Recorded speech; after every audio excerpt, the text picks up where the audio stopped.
Exposição? Espera entrar, pessoal, de novo. Poxa, tá Cadê, na hora doutora? top. Pois é. Ai, muito ruim, não acerta isso aqui. É negócio de tu ficar mandando eu subir e descer, pelo amor de Deus. Caiu a conexão, Eliana.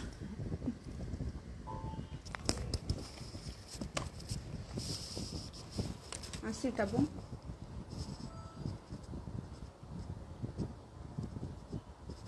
Foi, acho que foi a internet. Foi a internet.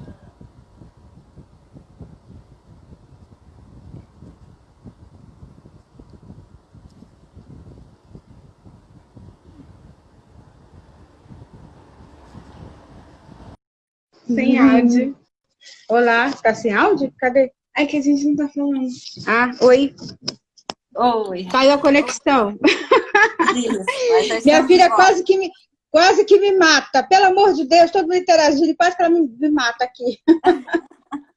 Caiu mesmo, mas Caiu a conexão. Tá. Estou tentando deixar a imagem um pouquinho melhor aqui. Ah, agora tá bem melhor para você aí. Tava bem embaçadinha, tão linda. Então, nós estávamos falando como a mãe não acreditar, é preciso que você tome a primeira providência. Essa criança que a mãe não acreditou tem que ser retirada desse lar. Ela precisa ir ou para um parente próximo que aceite, né, ficar com essa criança enquanto o processo tramita, ou ela precisa ir para um abrigo.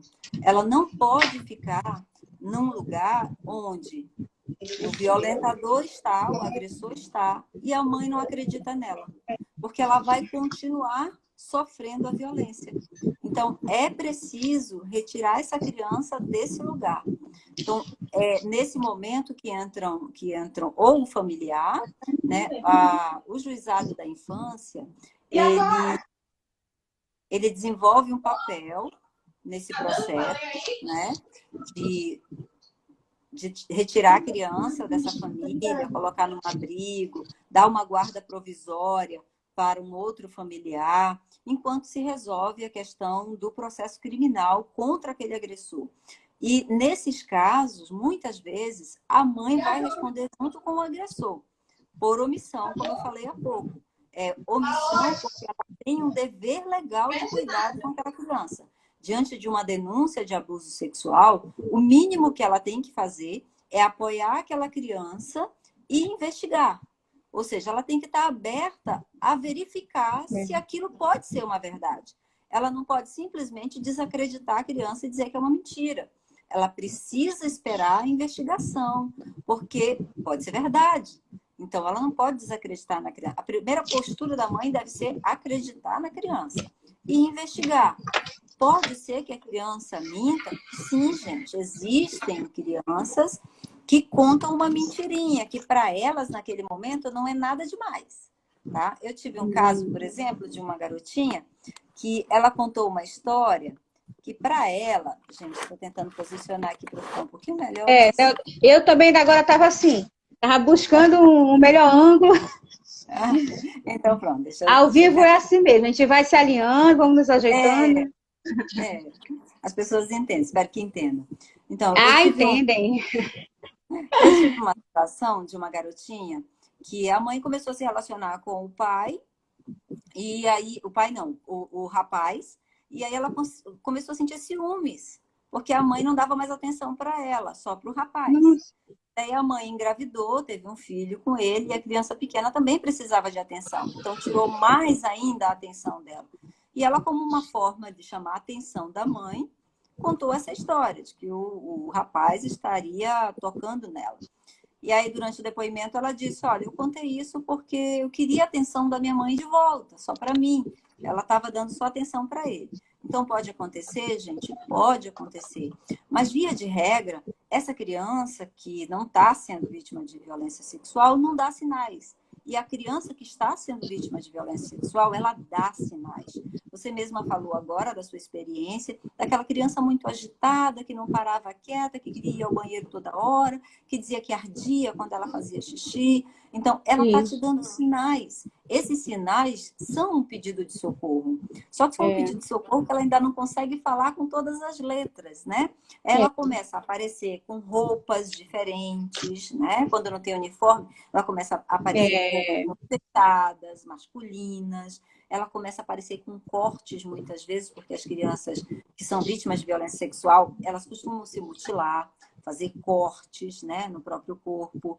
Elas dão sinais como distúrbios do sono, tem pesadelos, e aí elas chegam de manhã sonolentas na escola, né?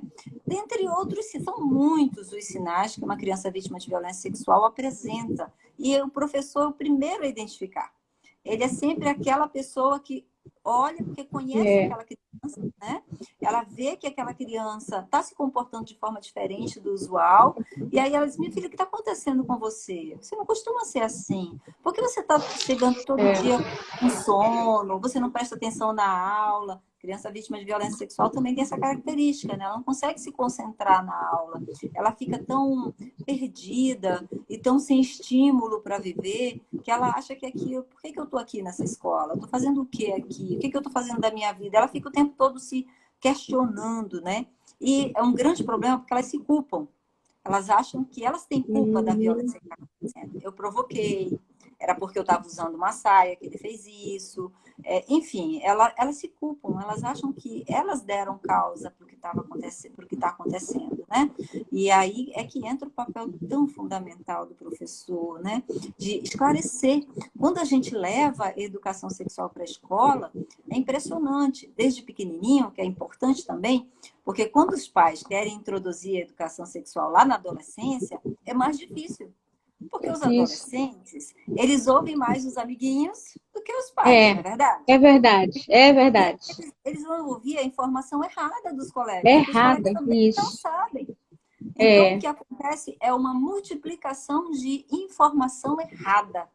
Quando eu começo a educação sexual lá na infância, quando a criança está aberta para aprender, ela está ali super, totalmente disposta e dedicada ao aprendizado, é tudo mais fácil.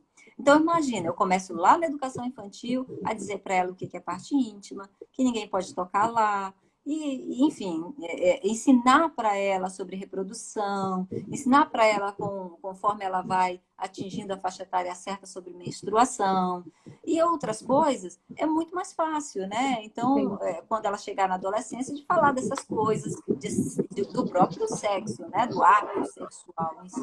Então, ela vai entender melhor, ela vai chegar preparada para esse momento, e não como essa menina que falou para mim, né, que teve a primeira relação dela, não sabia nem o que era menstruação. Então, imagina, essa menina estava totalmente despreparada para aquele ato sexual. Não sabia nem o que estava fazendo. Inclusive, podia engravidar, né? E gerar um serzinho que ia sofrer. Porque, ou uma doença, né, doutora? Doenças, com certeza. Ou as doenças. E crianças que são vítimas de violência sexual e que engravidam, é natural que elas tenham rejeição pela criança, né? Porque elas olham para a criança e lembram da violência. Olham para a criança e lembram. Mas elas vivem um conflito. Eu tive um caso de uma garotinha que sofreu a violência, engravidou, e aí deu a criança para adoção. E no dia do depoimento, ela estava com um bichinho de pelúcia que ela não largava por nada. E a gente eu fiquei curiosa com aquilo e perguntei, pedi para a psicóloga perguntar dela, porque a criança no Poder Judiciário ela é ouvida de forma diferente, numa sala especial, chamada Sala do Anjo, por uma psicóloga. Não tem mais ninguém lá, é só ela e a psicóloga. Aí tem uma câmerazinha que transmite lá para a sala de depoimento. A criança não vê nada da sala, mas é o papel fundamental do psicólogo nesse processo também, né? Isso, fundamental, verdade. Keila, me perdoa, eu vou levantar um pouquinho para pegar o meu carregador, porque o celular está querendo descarregar. Não faça isso, por favor. Vá atrás desse carregador. Só para ligar. Está muito boa. Olha, está cheio de perguntas aqui para você. Já, doutora. Então, vamos seguir. Só botar esse carregadorzinho aqui. Então, assim, essa criança, por exemplo, ela, eu perguntei dela assim, por que você tá com esse bichinho e você não larga por nada, né? O que ele representa para você? E aí ela disse assim para mim que ela sentia muita falta do filho e que Olha, ela dedicava o amor dela para aquele bichinho como se fosse o filho. Então, todas as vezes que ela abraçava aquele bichinho, ela sentia como se estivesse abraçando o o filho. filho. Ó, que É, dó. e ela disse: o meu amor que eu não pude dar para o meu filho, eu dou para ele. Então, eu dou banho nele, eu faço carinho nele, eu beijo ele todos os dias, eu converso com ele. É muito, muito triste e doloroso ouvir isso, Ó, porque ela viu muito seria assim. uma, como a gente diz, né, doutora, às vezes, é como se fosse uma criança cuidando de uma outra criança. Ela ia querer brincar de boneca com alguém que precisaria de cuidados, que ela mesma precisa dos próprios cuidados que ela Ela iria mesma. cuidar, Exato, não é? exato. 12 Doutora, anos. nós temos duas perguntas aqui que eu acho bem pertinentes para a gente. Nós temos da gestora Franci, gestora nossa, da nossa DDZ Centro-Sul. Muito obrigada, tá, Franci? E ela está perguntando assim, dos caminhos, né? Ela perguntou aqui. Ela disse que as aulas de educação sexual são importantes na escola, sim, mas ela pergunta qual o protocolo que a escola deve seguir quanto ao encaminhamento da denúncia, doutora. Perfeito. Então, assim, eu não tive acesso ainda. Ano passado, eu fiz uma campanha no mês de maio sobre o enfrentamento da violência sexual, né, infanto-juvenil. Eu fui para as escolas, nós fizemos alguns trabalhos com personagens para as crianças menores e trabalhamos também vídeos e outras coisas com as crianças maiores, né, teatro. Foi uma campanha bem legal. Dentre os trabalhos que nós fizemos também uma oficina com os professores e a Eliana esteve lá com a gente. E nós conversamos, ela me disse que a CEMED tem um protocolo. Ela mostrou, inclusive, esse protocolo lá para a gente, mas eu confesso para você que eu não tenho esse protocolo nas mãos. Então, o protocolo da CEMED mesmo eu não tenho para passar. Mas o que eu posso dizer é a conduta que normalmente se toma. Então, a conduta da escola, do professor, como eu falei há pouco, não é necessário, imprescindível, comunicar ao Conselho Tutelar. O Conselho Tutelar está para auxiliar vocês nesse processo. Então, o Conselho Tutelar, ele não é obrigatório ir ao Conselheiro Tutelar para que eles acompanhem até a delegacia. Isso não é um processo necessário. Mas se vocês não podem sair da escola, ou se é difícil para vocês, o Conselheiro Tutelar ele tem o dever de auxiliar vocês nesse processo, tá? A professora não tem que deixar suas atividades na escola e ir até a delegacia. A professora, o conselheiro tutelar deve auxiliá-la nisso. Mas, se acaso vocês queiram ir direto, então a comunicação direto com a DEPCA, que é a Delegacia Especializada na Proteção da Criança, que fica aqui na Morada do Sol, é possível essa comunicação direta para a delegacia, tem um telefone de contato, tem o Disque Denúncia do Ministério Público, inclusive por e-mail a denúncia pode ser feita. Essa é muito importante também, deixa eu só pegar minha colinha aqui do Ministério Público, tem o número de telefone, que é o Importante isso. 0800. O número de telefone do Ministério Público é o 0800 Vamos anotar, colegas. 0800 092 0500. E o site é www.mpam, tudo junto, mpam.mp.br.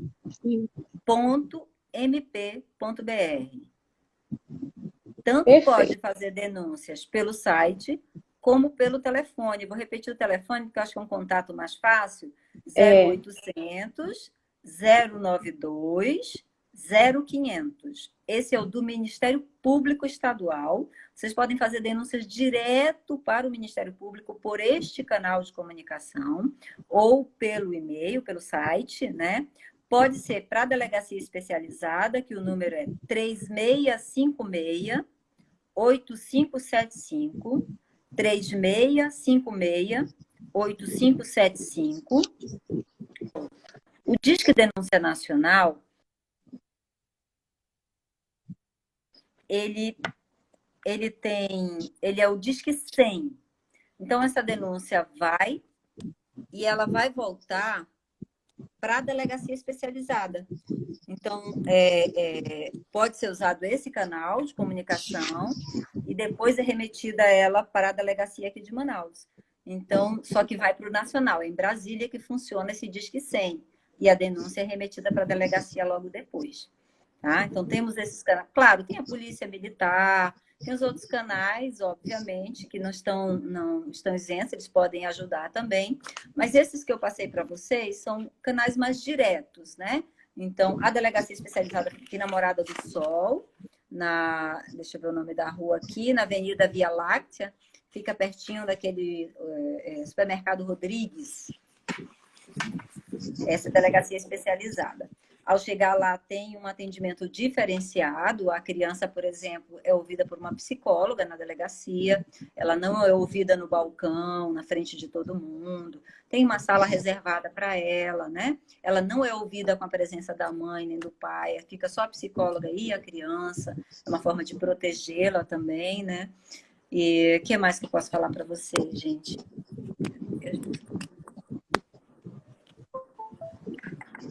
Eu tenho mais uma pergunta aqui que eu achei Vamos bem lá. interessante. Fabiane perguntou, em relação aos meninos que sofrem abuso sexual, os sinais são semelhantes? Olha, excelente pergunta. Perfeito, Excelente né? pergunta. Porque a Os gente fala meninos- muito das meninas, né? E dos meninos. Sim, verdade, verdade.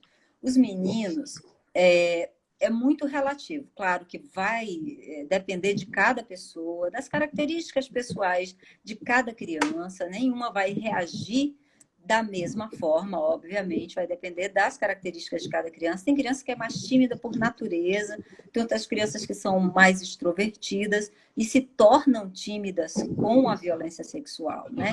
Então, é muito importante ver como a criança sempre foi e o porquê mudou. E as mudanças, às vezes, não são tão drásticas, né? A criança que, por exemplo, está sofrendo um abuso com toques, ela primeiro demora a se dar conta. Dependendo da idade dela, ela demora a se dar conta que aquilo é um abuso, né? E ela se dá conta mesmo quando a violência vai evoluindo. E quando finalmente acontece, por exemplo, no caso dos meninos, o coito anal. Os meninos, eles costumam dar sinais no sentido assim, primeiro, uma coisa importante que eu preciso falar. As denúncias envolvendo meninos, a maioria delas é até 10 anos. Acima de 10 anos, o número cai drasticamente. Aí vocês devem estar se perguntando por quê, né? Não é interessante isso? Isso tem uma explicação. É que os meninos, eles não querem denunciar, porque eles acham que o fato de ter havido uma relação sexual anal faz deles homossexuais. E eles não querem aquela pecha. Então, eles preferem não denunciar. Então, não, eu prefiro que ninguém saiba disso. É muito constrangedor para mim passar por essa situação de alguém saber, de eu contar para alguém, então eu não vou contar. Então, muitas vezes, eles passam mais tempo sofrendo violência porque eles não querem serem taxados de homossexuais. Então, eu infelizmente tive alguns casos, né, de meninos, envolvendo meninos, inclusive o pai que praticava, e esse menino, ele dizia assim, eu duvidava da minha sexualidade. Eu me perguntava, por que eu permito que meu pai faça isso comigo? Eu devo ser homossexual para eu permitir isso, ele dizia. Então, eles se questionam. Há um conflito muito grande na cabeça dessas crianças decorrente desse abuso. Primeiro, se culpam. Segundo, questionam a sexualidade. Depois, eles perguntam por que eu permiti. Como se coubesse a eles impedir. Imagina, se é uma pessoa que tem autoridade sobre eles, como o pai, o padrasto, o tio, uma pessoa mais velha, conhecida deles e que tem autoridade sobre ele, manda fazer, eles fazem. Eles não têm alternativa. E eles ainda não têm maturidade para o não. Por quê? Porque falta educação sexual. porque eles não se conhecem, porque muitas vezes demoram a se dar conta que estão sofrendo uma violência. Então, gente, a educação sexual, eu tenho que defender. É importantíssima, né? Importante. Importante, doutora, voltando nesse dos meninos, que é algo, essa pergunta foi tão maravilhosa que minha cabeça fervilhou, assim, de perguntas, eu sou bem curiosa, tá? Quem não pergunta, eu pergunto. Às vezes, nós temos uma cultura de uma brincadeira, meio que eu digo às vezes sem graça, de quando o menino ainda está pequeno. E aí o que acontece? Às vezes um tio mais velho, ele tem aquela brincadeira de pegar, olha, me dá isso aqui, isso, a criança ela fica meio constrangida, né? E aí eu vejo que acontece que nas escolas aí se repete, né? Se repete essa situação, ele quer fazer a mesma coisa no coleguinha. Uhum. De que forma a gente pode, porque eu acredito que deve ter acontecido com algumas colegas, gestores que tem bastante aqui, agradeço já muitíssimo a participação delas. E a minha pergunta é, de que forma a gente pode, de repente, estar chamando essa família para esse comportamento dessa criança? Né? Para a gente dizer de uma forma assim delicada, dizer, olha, dá uma observada, porque está tendo uma brincadeira meio estranha desse pegar, que eu também acho que não é muito saudável.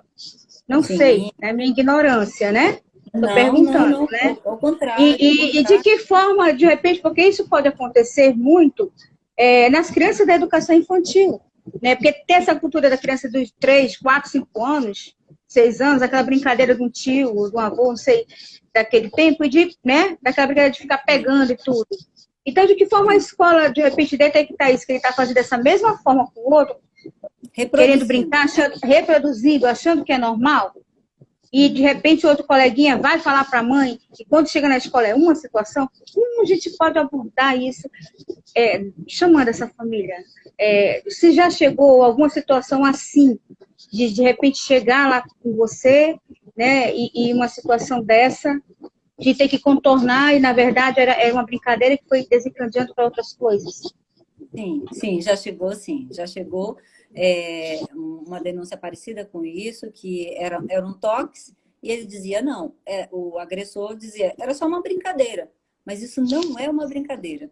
Então, se você, professor, verificar que uma criança está reproduzindo essa conduta na escola, é muito importante chamar a família para uma conversa. É muito importante chamar e explicar para a família que muitas vezes não teve educação sexual e que aí faz isso com naturalidade, como se aquilo fosse normal. E explicar para ela que a criança tem a intimidade dela e que ela precisa, que os pais precisam respeitar a intimidade da criança e que as partes íntimas dela fazem parte da intimidade dela e que ninguém deve tocar. Porque ela precisa aprender que ninguém tocando, ela não vai ser vítima de violência sexual.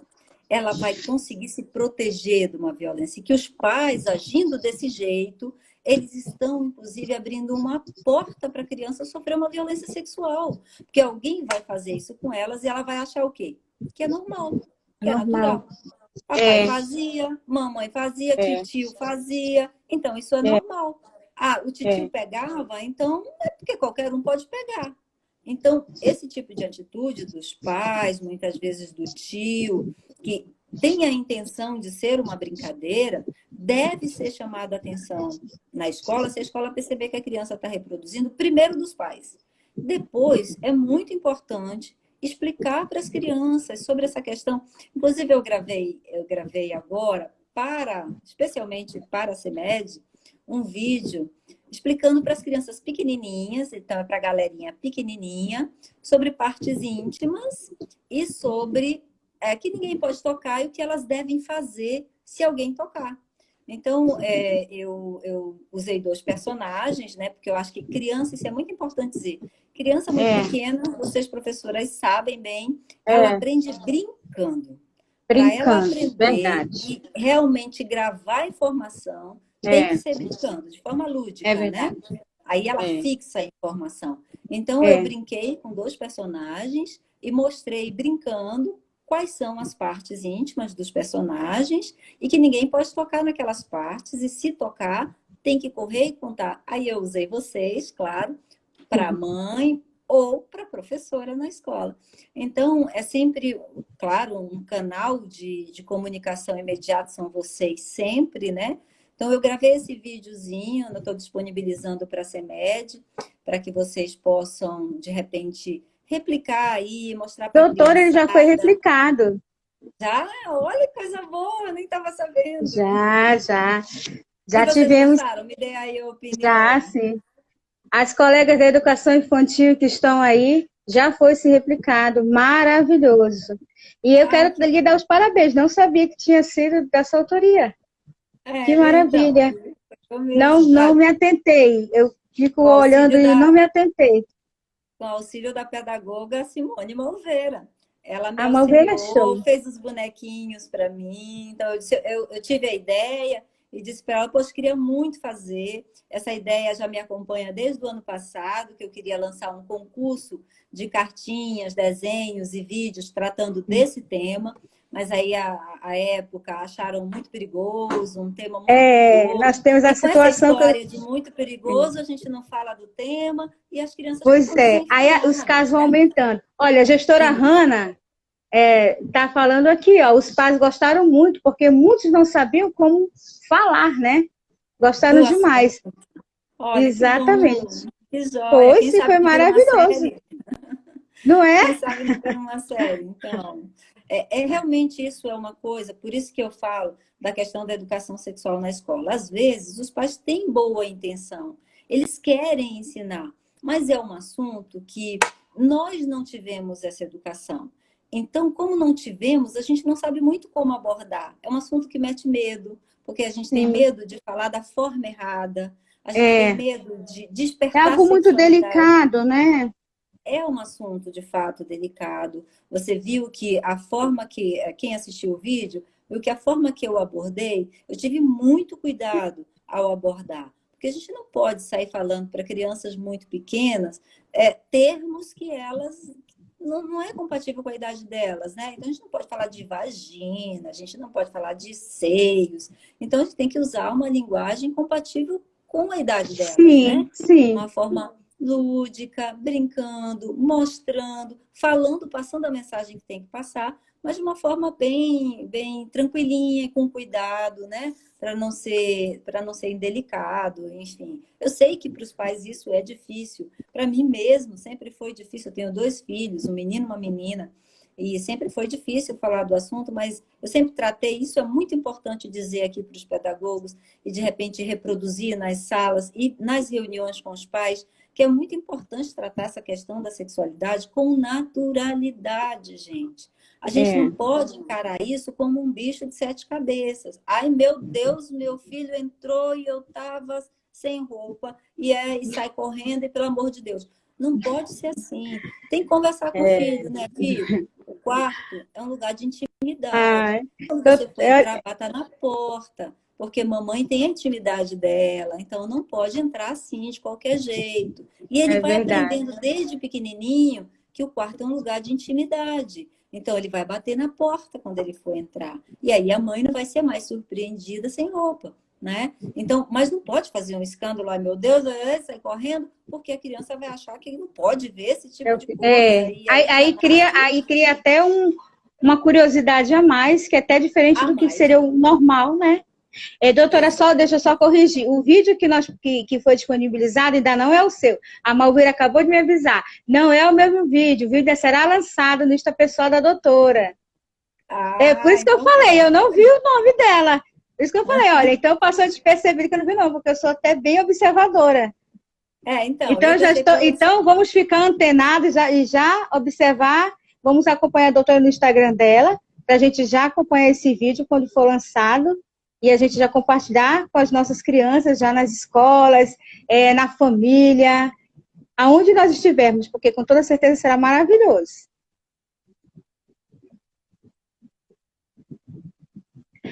Olha, a Hanna está dizendo que tinha sim, doutora, um seu, mas não era dos bonequinhos. O que Hanna, ela está trabalhando agora, que saiu. Eu acho que a doutora teve algum problema no dela. Vamos interagir nós aqui. Agora eu e vocês. Ela tá, ó, o que a Simone está trabalhando num vídeo bem explicativo com os bonequinhos, que é o que a doutora estava explicando ainda agora. E só que a Hannah está dizendo o seguinte, que falava também que tinha um vídeo dela, né? Mas aí ela não é esse que ela está trabalhando. Então, vamos ficar antenados no Insta da doutora para quando for depois, né, a gente compartilhar, que eu acho que vai ser bem bacana. Gente, vamos esperar a doutora entrar, que eu acho que deu algum delay na internet dela. Deixa a minha filha vir aqui, que ela é minha assessora. Cadê?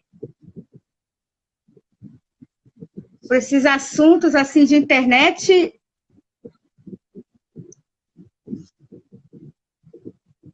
A internet vai cair mesmo. Vai É a interagir. internet dela que caiu, gente, tá? Internet dela que caiu mesmo. Keila, você leu a minha pergunta? Não, Orlane, me desculpa. Passou batida. Peraí. Eu vou atrás dela, tá? Se souber responder, eu respondo. Estou procurando, né? Porque você quer fazer a pergunta de novo, por favor? Você perguntou sobre o que, Orlane?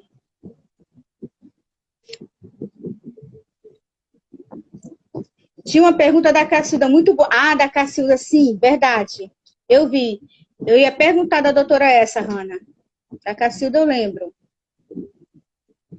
Vamos ver se a gente consegue de novo a doutora aqui, rapidinho.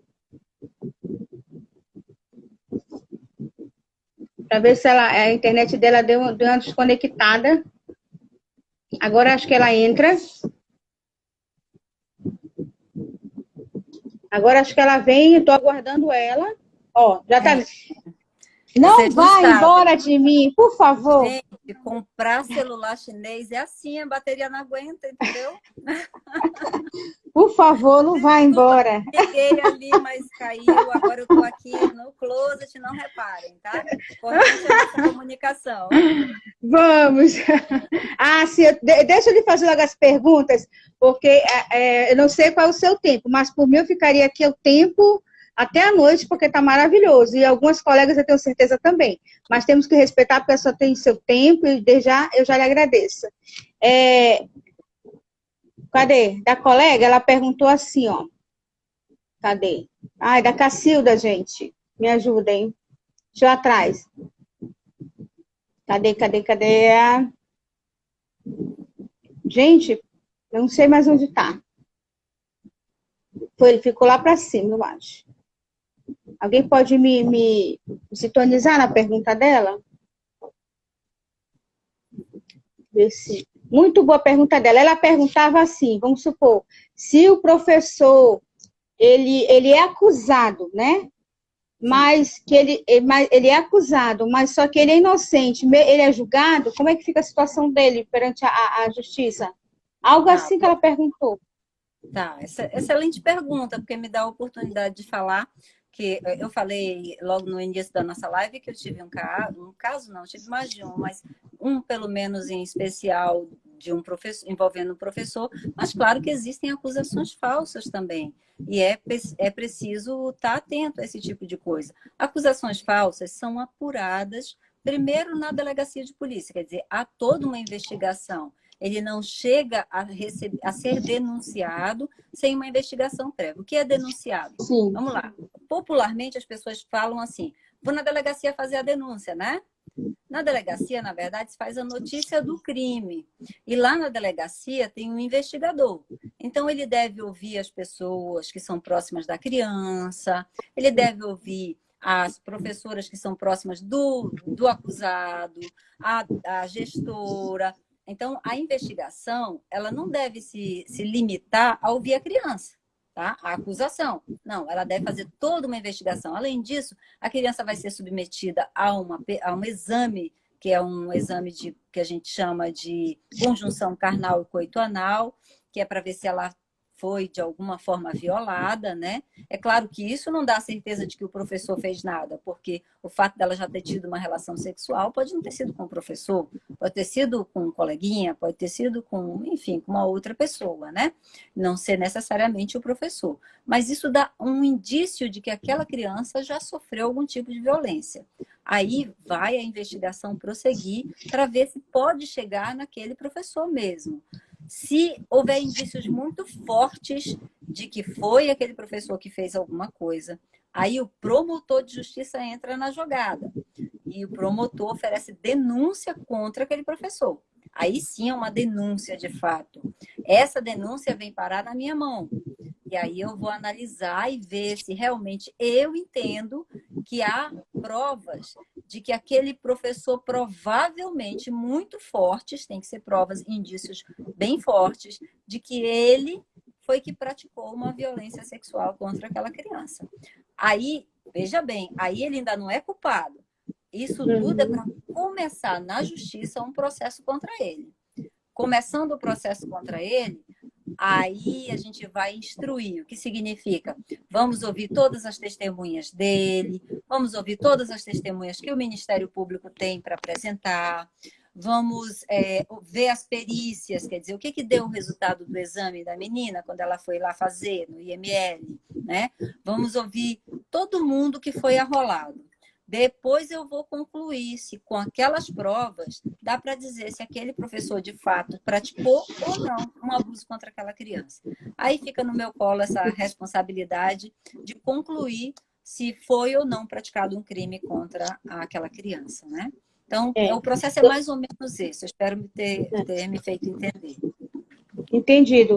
Mas aí a pergunta também, na verdade, eu perguntei isso, mas ainda bem que deve ter esclarecido para alguns colegas. Mas, na verdade, ela perguntou da seguinte forma. Aqui, a colega Hanna, ela replicou aqui para mim. Ela disse o seguinte, ó. Caso o professor denuncie uma suspeita que não se configure real, o professor sofrerá penalidade? Não. Aí, veja bem. Nós temos duas searas diferentes. A administrativa e a da justiça, digamos assim, né? A criminal. A administrativa, isso aí a CEMED vai abrir um processinho disciplinar para averiguar se houve algum descumprimento do dever lá, funcional do professor, se ele foi de alguma forma, enfim, se ele infringiu lá as regras da CEMED. E isso é disciplinar, nada tem a ver com o criminal. Criminalmente, eu preciso de muito mais que isso. Então, criminalmente, eu preciso de várias provas para ver a responsabilidade dele. Então, digamos que administrativamente, a escola conclua que ele não descumpriu nenhum dever, ele não recebe nenhuma punição. Mas, criminalmente, pode ser que eu conclua que ele praticou um crime. E aí ele vai receber uma punição criminal. Vai ser punido com prisão, porque a pena para delitos de violência sexual contra crianças são muito severas, né? Estupro, por exemplo, como falei, estupro de vulnerável de 8 a 15 anos, a pena mínima é 8, né? E quando eu falo de 8 a 15, isso é a margem que eu tenho, mas isso pode aumentar muito, se for, por exemplo, pai, se foi praticado mais de uma vez. Enfim, são muitas circunstâncias que podem fazer a pena chegar, por exemplo... A ser criminal, sabem, né? Doutor, eu acho que eu não fiz a pergunta direito. Então, por favor. Para entender. Olha só, caso o professor, né, ele vai denunciar uma suspeita que ele teve, mas que essa suspeita que ele fez não é real. Aí esse professor que fez essa suspeita, ele sofrerá uma penalidade? Não, claro que não, claro que não. Ele não só, porque ele só fez uma suspeita. Mas aí a gente entra num sentido assim, deixa eu só entender uma coisa, vamos supor. Mas se o professor, ele levantou uma suspeita, e se ele levou até a pedagoga da escola chama a pessoa do que o professor estava dizendo que estava suspeitando, e de repente não é verdade aquilo. O professor que levantou essa situação, o outro que foi acusado, ele não pode levantar contra ele? Não, eu vou explicar não? Essa pois é, então vamos lá, porque eu acho que talvez isso deve ter acontecido e fica esse embate. Acontece o seguinte, existe distinção entre denunciação caluniosa e uma Ah. notícia de um possível crime. Denunciação caluniosa é quando você diz que alguém praticou um crime, sabendo que aquela acusação que você está fazendo é mentira. Então, você acusa alguém da prática de um crime, sabendo que ele não praticou. Então, você sabe e faz. Isso é um crime, denunciação caluniosa. Você está denunciando alguém, você está caluniando, aquela pessoa está caluniando alguém quando diz que ele praticou um crime. Tá? Agora, quando você, diante de, por exemplo, um comportamento de uma criança que dá sinais, indícios de que tem uma coisa errada, ou uma criança fala, olha, ele tocou por aqui em mim, já faz tempo que ele faz isso, e você entende pela notícia da criança que foi uma violência sexual, você vai e comunica isso para a pedagoga, depois para a delegacia e tudo. Você não praticou nenhum crime, porque você está protegendo a criança e pedindo que investiguem se ele praticou um crime. Perfeito. Você não está apontando que ele praticou um crime sabendo que ele não praticou. Tá? Então, a professora, a pedagoga, a gestora, que leva a notícia de um possível crime até a autoridade policial ou conselho tutelar, não está praticando nenhum crime, em hipótese nenhuma. Isso pode ficar tranquilo quanto a isso, né? A denunciação caluniosa, ela surge quando você sabe que aquilo não é verdade e mesmo assim você acusa a pessoa de ter praticado, tá bom? Não maravilhoso, muito esclarecedor. Que a autoridade policial investigue algo porque tem uma suspeita de que ali pode estar acontecendo alguma coisa errada. Você só cumpre o seu dever, que está descrito na própria Constituição, que é de proteger a criança e o adolescente. Tá, perfeito esclarecimento, olha, perfeito. E confesso que foi tão, tão maravilhoso que as colegas que estão aqui, elas vão ter um novo olhar, não vão ter mais medo das suspeitas que acontecerem e de denunciar, né? Porque o grande medo, como a gente estava falando no início da live, né? E nós já estamos, eu acho que mais de uma hora, acho que chegamos a uma hora. Era justamente sobre isso, o medo dos nossos colegas, né, professores, na denúncia, né, e o medo também dos colegas pedagogos, como eu relatei antes, que aconteceu um fato real com uma colega nossa pedagoga, né, que ela teve que sair de onde ela estava trabalhando, teve que ir para uma outra escola porque ela estava sendo ameaçada pelo pai da menina, aliás, na verdade, o padrasto. Então vamos relembrar, que eu acho que agora tem muito mais gente nos ouvindo, vamos relembrar. Isso, o professor que for de alguma forma coagido, ameaçado, porque fez uma denúncia, levou a... É muito importante, eu acredito que está no protocolo da CEMED, que não haja essa identificação do professor que levou a notícia do crime. Isso eu acho isso fundamental. Deveria haver um anonimato quanto a isso, essa comunicação. Tanto que na delegacia, o nome do professor nunca aparece. Eu até pedi que a delegada, já é protocolo dela, que não coloque professor como testemunha. Não quero professor como testemunha. Tem tanta gente para ser ouvida, por que tem que ser o professor? O professor é médico, professor, peço que não coloque, só em último caso. Só se não tiver ninguém, aí você coloca. Mas se tiver outras pessoas que podem ser ouvidas, o professor não deve ser arrolado como testemunha. A notícia do crime que chega lá no pedagogo, no gestor, não deve ter a identificação do professor que faz a comunicação. Isso para salvaguardar o próprio professor. Mas caso essa identificação aconteça, lembrem-se, vocês têm medidas protetivas que podem pedir contra o pai, padrasto, enfim, o agressor sexual que esteja ameaçando vocês.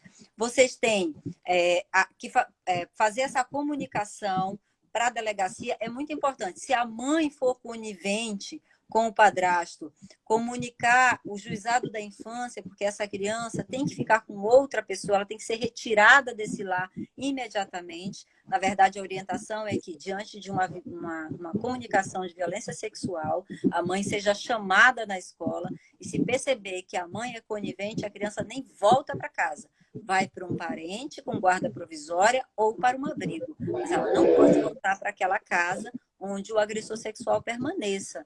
O ideal é que ela volte já com uma medida protetiva, porque a criança também tem direito à medida protetiva. E a medida protetiva, só para esclarecer, eu acho que a maioria sabe do que se trata, porque essa é uma medida muito divulgada para mulheres vítimas de violência, né? E aí todo mundo sabe o que é medida protetiva, mas só para relembrar, a medida protetiva que envolve criança vítima de violência sexual, uma das coisas que a gente impõe é a distância do agressor da criança. Então, nenhum agressor pode ficar sob o mesmo teto de uma criança que sofreu uma violência sexual. E se a mãe é conivente, o que ela vai querer? Deixar aquele agressor lá, né? Então, por isso, eu determino sempre nas minhas medidas protetivas a tornozeleira eletrônica, para eu ter um controle de onde ele está, para que ele não se aproxime da residência da criança, do local onde a criança está. Então, se a mãe for conivente, claro, tiro a criança de lá. Primeira providência. Tem algum parente que aceita a guarda? Melhor que fique com o parente, para não ficar num abrigo, que é um lugar que para a criança é estranho, né? Mas se não tiver ninguém da família, o abrigo é o melhor lugar. Ela vai estar muito mais protegida do que nessa casa onde a mãe não acredita nela, não a protege como deveria, né? Então, tem todas essas medidas, esses caminhos. E, claro, se houver ameaça, isso é crime também, e ele vai responder por ameaça contra o professor, né? É um crime que é passível aí de punição nos juizados especiais criminais. É bem verdade que lá tem transação e outros institutos, né? Mas é um crime e tem punição prevista também. Então, a simples ameaça já vai gerar um processo contra ele. Ele tem que saber disso também. Mas na delegacia já registra a ameaça. Medida protetiva, porque eu preciso do afastamento dele de mim, porque eu preciso ir para a escola. E eu não quero esse pai lá, né, ameaçando com olhares, parando o carro na frente, mandando mensagenzinha para o meu celular. Enfim, o professor precisa estar protegido também. Eu entendo perfeitamente o lado dos professores. Maravilhoso. Doutora, nós já estamos quase... A colega falou que já está em 2 horas.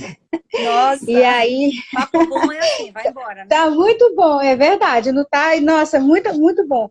Mas nós temos já... A senhora tem seus compromissos, claro. Daqui a pouco tem muito estudo. Daqui a pouco o tribunal volta, né? Está voltando. É verdade. E a batalha... Não deixar de trabalhar, mas agora presencial também vai ser longa a batalha, que está com uma nossa também. Estamos nesse home office louco. Das audiências que eu deixei de fazer, que me dói no coração, porque acumula muitas audiências que envolvem esse tipo de crime, elas são muito demoradas, porque fazer uma criança falar sobre uma violência sexual é algo muito difícil e delicado. Então, tem criança que já demorou 5 horas para falar, acredite. 5 eu horas imagino. E às vezes a gente tem um olhar para o juiz, a gente tem um olhar para o magistrado, né, para o direito, de uma forma assim que são pessoas duras, que são pessoas de uma forma técnica, porque lidam com os crimes, né, e a gente tem essa impressão de que se ficam secos, ficam sem sentimento. Insensíveis. Mas eu quero dizer que, ao contrário às vezes, dessa máscara, não uma máscara, mas dessa bolha que a gente cria, quero dizer que você está de parabéns, porque não é nada disso. Antes de ser uma excelente profissional, brilhante, do qual eu estou tendo um prazer imenso de estar compartilhando e aprendendo muito neste momento, eu tenho certeza que todas as nossas colegas também, né? Tem uma mãe, tem uma mulher que, ao ouvir o relato de uma criança, eu tenho certeza que ainda se sensibiliza. E é por isso que você luta tanto, é por isso que você corre atrás tanto, e tem tanta garra em ainda procurar fazer um livrinho educativo voltado para a gente, para nossas escolas, que eu acho fantástico. Para a gente encerrar, a Malveira acabou de lembrar algo aqui que eu acho importantíssimo. Para falar da lei, reforça essa lei para a gente. Então, essa lei, ela veio como uma forma de proteger a criança no momento dela falar. Como eu falei inicialmente, essa criança, ela sempre foi submetida a inúmeras vezes ela falar, né? Repetir. E o propósito dessa lei é justamente evitar que ela tenha que repetir tantas vezes o relato doloroso da violência sexual. Então, essa lei, ela cria 2 institutos, que é a escuta especializada e o depoimento especial. A escuta especializada é para a rede de proteção. Então, é para os professores, para o conselheiro tutelar, é para o CREAS, é para toda a rede de proteção.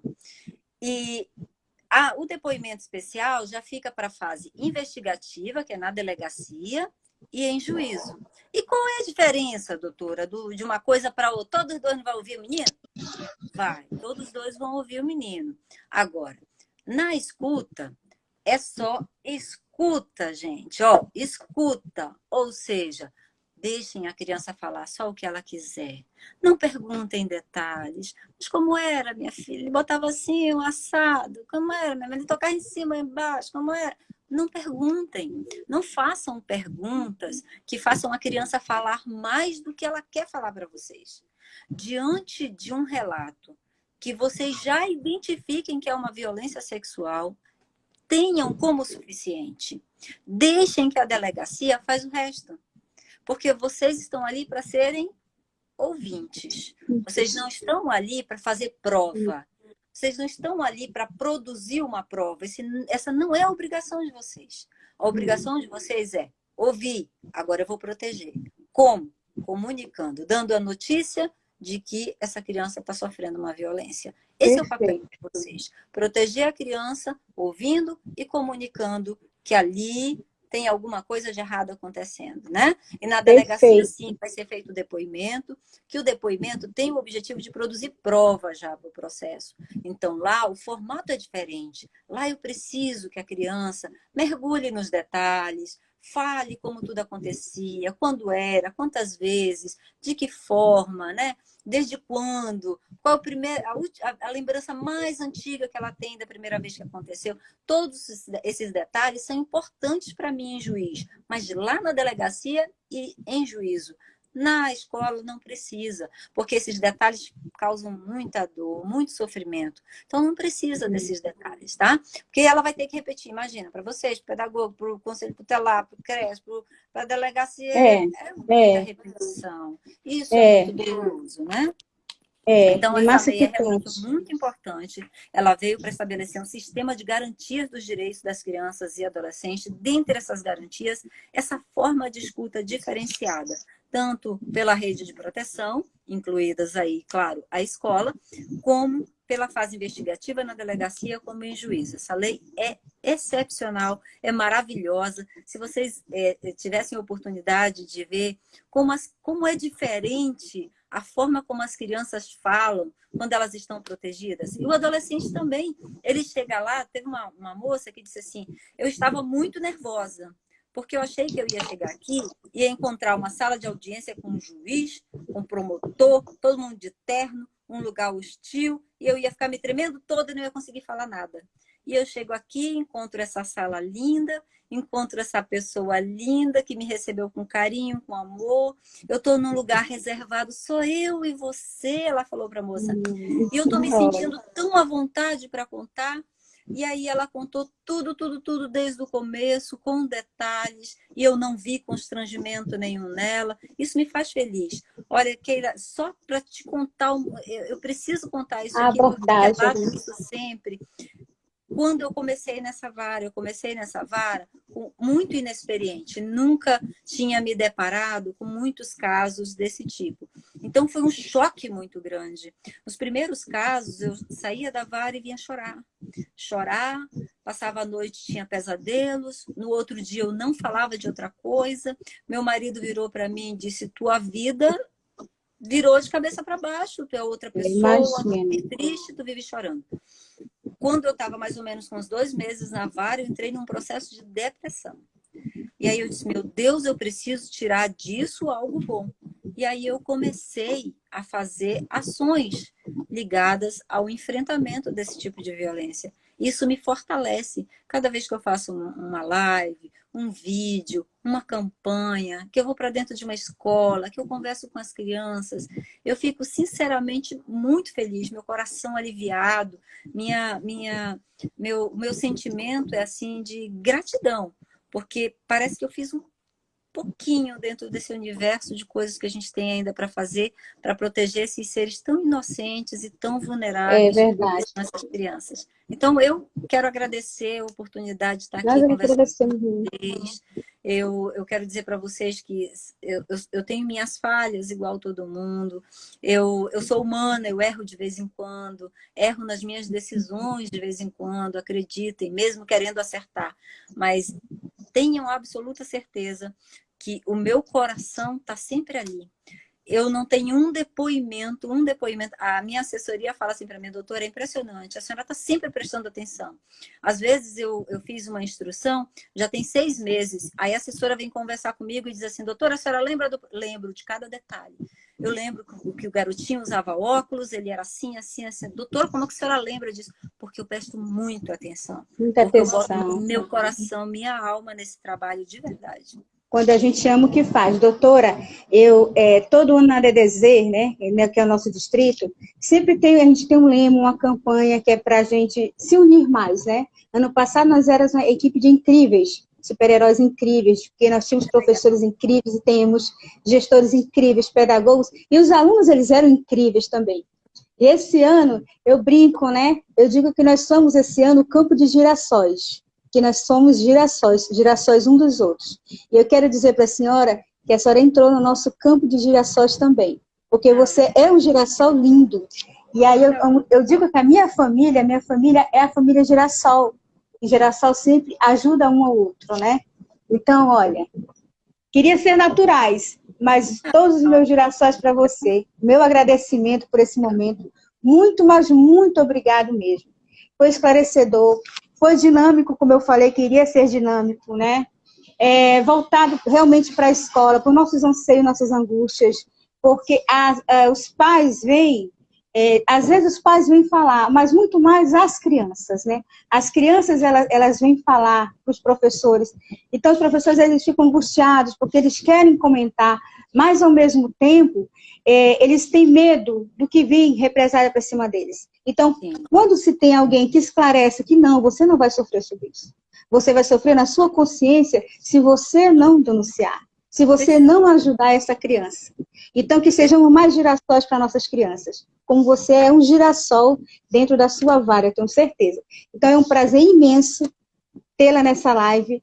Eu agradeço muitíssimo as amigas que umas saíram, voltaram, tivemos aquela conexão que foi e voltou, né? Mas eu sei que foi maravilhoso. Agradecer às colegas e amigas de trabalho, às gestoras, às assessoras pedagógicas, professores, às pedagogas. Agradecer também, eu vi que tinha alunos do Centro Universitário Newton Lins que entraram e saíram, inclusive a minha filha. Agradecer a minha família, que também participou, que são pessoas voltadas também tanto para a educação, tem psicóloga, tem minha irmã que trabalha no Tribunal de Justiça, ela é oficial de justiça e estava aí também. Agradecer também ao Semasp Norte, que participou com a psicopedagoga, as coordenadoras nossas, que nós temos da educação infantil, do Fundamental 1, dos anos finais, que participaram também. Eu espero que tenha sido tão maravilhoso quanto foi para mim. Nossa, eu fico super feliz de ver os comentários, as pessoas dizendo que foi esclarecedor, que foi dinâmico. Não é? Maravilhoso. Maravilhoso. Uma fala gostosa, uma fala acessível, uma fala técnica, mas que a gente ouviu com gostosura no ouvido e ficou no nosso coração e na nossa mente. Muito, muito obrigada mesmo, tá, doutor? Eu espero que a gente tenha outras lives de outros momentos, com outros temas, abordando outros temas, que eu sei que é vasto de conhecimento para você. Imagina, vamos debater mais. Agradeço muito a oportunidade e o convite de todos. Agradeço muito a Simone Malveira, que me ajudou muito aí no nosso vídeo. Vou disponibilizar o vídeo, vou colocar na minha rede social. Aí você multiplica aí entre os DDZs e todos vocês, porque eu fiz para vocês, eu fiz para as crianças. Muito obrigada.